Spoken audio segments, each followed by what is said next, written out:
নিজের আপন ভাইয়ের সাথে 1 বিঘা জমি নিয়ে এতটাই গন্ডগোল, মৃত্যুর আগ পর্যন্ত আপন ভাইয়ের সাথে কথা বলে না।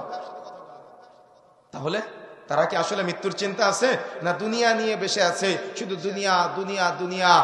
আপন বোন নিজের বোনের সাথে জমি জায়গা নিয়ে গন্ডগোল। বোনের জমি দিয়েছে মাঠের মাঝখান থেকে, আর ভাই নিয়েছে ফ্রন্টের জায়গা থেকে। বোনের সাথে গন্ডগোল, এই বোনের সাথে মৃত্যুর আগ পর্যন্ত কোনো প্রকার কথা নাই। মনে রাখার চেষ্টা করবেন, পৃথিবীতে মৃত্যুর আগে হয়তো আপনার সাথে তার কথোপকথন না হতে পারে, আপনার সাথে হয়তো তার রেশারেশি থাকতে পারে, বিভেদ থাকতে পারে, কিন্তু আপনি যখন মারা যাবেন তখন আপনার ওই আদরের বোনটা আপনাকে দেখার জন্য চলে আসবে। বুঝতে পেরেছেন বিষয়টা? মৃত্যু এমন কঠিন বাস্তবতা। এই বাস্তবতা আমাকে আপনাকে যদি আমরা একটু স্মরণে রাখি, তাহলে আমাদের প্রকৃত মনুষ্যত্ব বোধ আমাদের মাঝে নিয়ে আসতে সহযোগিতা করে। কেন? এই দুনিয়ার এই জীবনটা চিরজীবন থাকার জন্য না, আমাকে আপনাকে চলে যেতেই হবে। যখন আপনি চাঁপাইনবাবগঞ্জ থেকে ঢাকাতে যান, তখন কি আপনি ওই প্রাসাদ নির্মাণ করার জন্য যান, নাকি সাময়িক সফরের জন্য যান যে আপনি আবার চাঁপাইনবাবগঞ্জে ফিরে আসবেন? কি সফরে যান না? সফরে যান, তার মানে আপনি আবারও ফিরে আসবেন। তো আপনি অল্প সময়ের জন্য যে যান, গিয়ে কি আপনি ওইখানে এস্টাবলিশ হওয়ার প্রচেষ্টা চালান, নাকি আপনি ফিরে আসার চিন্তা থাকে আপনার? তো মুমিন বান্দাদের চিন্তা সব সময় থাকবে, আমি রূহের জগতে ছিলাম, সাময়িক সফরে এসেছি, আমাকে আবার চলে যেতে হবে। কথা কি বুঝতে পেরেছেন? যদি কোনো ব্যক্তি এই চিন্তা করে, তাহলে ওই ব্যক্তি সকাল থেকে সন্ধ্যা পর্যন্ত পুরাটা ইবাদতে রূপান্তরিত করতে পারে। রাসূলুল্লাহ সাল্লাল্লাহু আলাইহি ওয়াসাল্লাম বলছেন, যদি কোনো বান্দা সকালে বাড়ি থেকে বের হয়, নিজের স্ত্রীকে হালাল খাবার খাওয়াবে তাই, নিজের সন্তানকে হালাল খাবার খাওয়াবে তাই, আরে নিজে হালাল খাবার খাবে তাই, এ বাড়ি ফিরে আসার আগ পর্যন্ত যত সময় বাড়ির বাইরে থাকবে, তার পুরাটাই ইবাদতে রূপান্তরিত করা হবে। সুবহানাল্লাহ।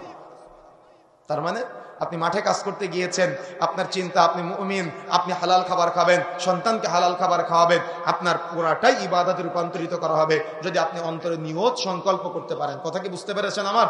সুতরাং যদি মৃত্যুর কথা আপনি সেভাবে সবসময় স্মরণ করতে পারেন, তাহলে দেখা যাচ্ছে আপনি কোনো একটা কোম্পানিতে চাকরি করেন, আপনার প্রতিদিন ঢোকার কথা সকাল 10টায়, বের হওয়ার কথা বিকাল 5টায়, কিন্তু আপনি প্রতিদিন ঢুকেন সকাল 10:30টায়, বের হয়ে আসেন 4:30টায়।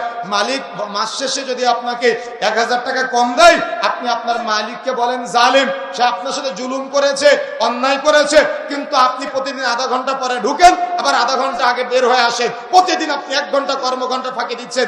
30 দিনে গিয়ে দেখা যায় 30 ঘন্টা কর্মঘন্টা আপনি ফাঁকি দিচ্ছেন। তাহলে আপনি কি জালিম না?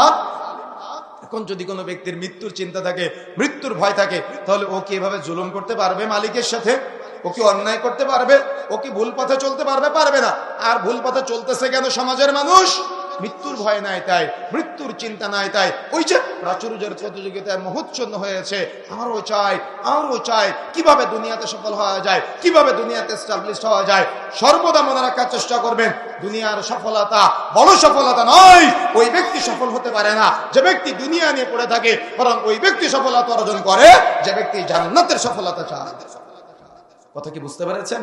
বুঝেন না মনে হয়, ব্রেনের ভিতরে ঢোকা লাগবে।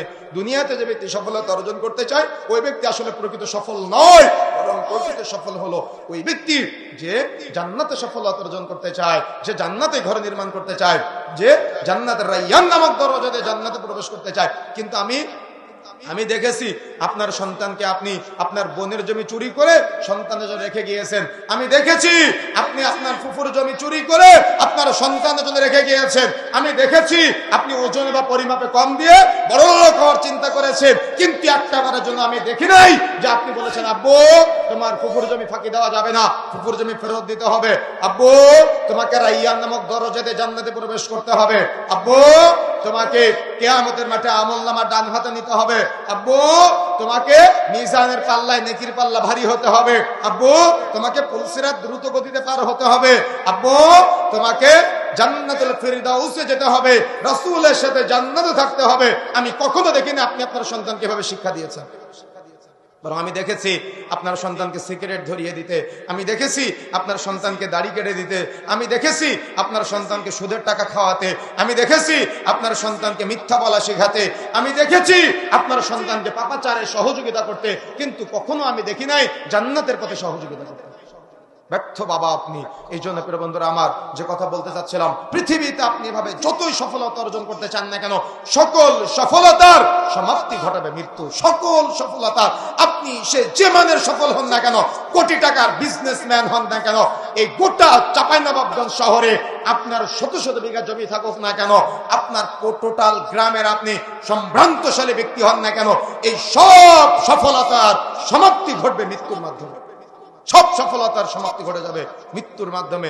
মৃত্যুবরণ করবেন, আপনার যা কিছু আছে না কেন সব শেষ হয়ে যাবে, সব অন্যজন ব্যবহার করবে, আর আপনাকে দ্রুত কবরে রেখে আসার প্রচেষ্টা চালাবে। এটাই হলো দুনিয়া। এই দুনিয়ার খেলাটা যদি আপনি বুঝতে না পারেন, তাহলে আপনি সফলতা অর্জন করতে পারবেন না। আপনি দুনিয়া কামানোর চেষ্টা করবেন না, আপনার সন্তানকে আদর্শিত করতে পারবেন না, আপনি আখেরাতের জন্য কোনো পাথেয় সঞ্চয় করতে পারলেন। মনে রাখার চেষ্টা করতে হবে। আমরা গত ডিসেম্বরের 24 তারিখে প্রথম আলো পত্রিকাতে দেখেছিলাম একজন মুরব্বী মারা গিয়েছে বৃদ্ধাশ্রমে। ঢাকার আঞ্জুমান মুফিজুল ইসলাম তারা ওই বৃদ্ধাশ্রম থেকে নিয়ে লাশটা দাফন করতে যখন যায়, তখন তার নথিপত্রগুলা ঘাটাঘাটি করে দেখতে পায় যে ওই মুরব্বীর ঢাকার সবচাইতে সম্ভ্রান্ত যেখানে মানুষরা থাকে, ধনী ব্যক্তিরা যেখানে থাকে, গুলশান, বনানী, ধানমন্ডির মতো জায়গাতে তার 3টা সন্তান আছে। 3 সন্তানের জন্য তিনি তার চাকরি জীবনের বিশাল বিশাল বিল্ডিং করে রেখে গিয়েছে। 3 সন্তানকে তিনি দুনিয়ার শিক্ষায় শিক্ষিত করে সফল বানিয়েছে। কিন্তু বাবার মৃত্যু হচ্ছে বৃদ্ধাশ্রমে। বাবা যখন মারা যায়, মারা যাওয়ার পরে ওই কর্তৃপক্ষ যেখানে তিনি ছিলেন, সেখানকার কর্তৃপক্ষ যখন তার সন্তানদের ফোন দেয়, যারা দেশের বাইরে আছে, মেয়েটা লন্ডনে থাকে, মেয়েকে ফোন দেওয়া হলো, মেয়ে আসতে পারবে না। ছেলে আরেকটা আমেরিকায় থাকে, তাকে ফোন দেওয়া হলো, সেও আসতে পারবে না। আরেকটা ছেলে বাংলাদেশের কোনো এক মন্ত্রণালয়ে চাকরি করে, তাকে ফোন দেওয়া হলো, সে বলতেছে আমি তো মিটিং এ আছি, আমি এখন যেতে পারবো না, আপনারা দাফন কাফন করে দেন। এটাই দুনিয়ার বাস্তবতা, এটাই দুনিয়ার আপনার আমার সফলতা। যদি কোনো ব্যক্তি এটা বুঝতে না পারে, তাহলে ওই ব্যক্তি বোকার স্বর্গে আছে। এটা আপনাকে বুঝতে হবে। গত কিছুদিন আগে আমরা দেখলাম পত্র পত্রিকার মাধ্যমে, সোশ্যাল মিডিয়ার মাধ্যমে আমরা দেখলাম একজন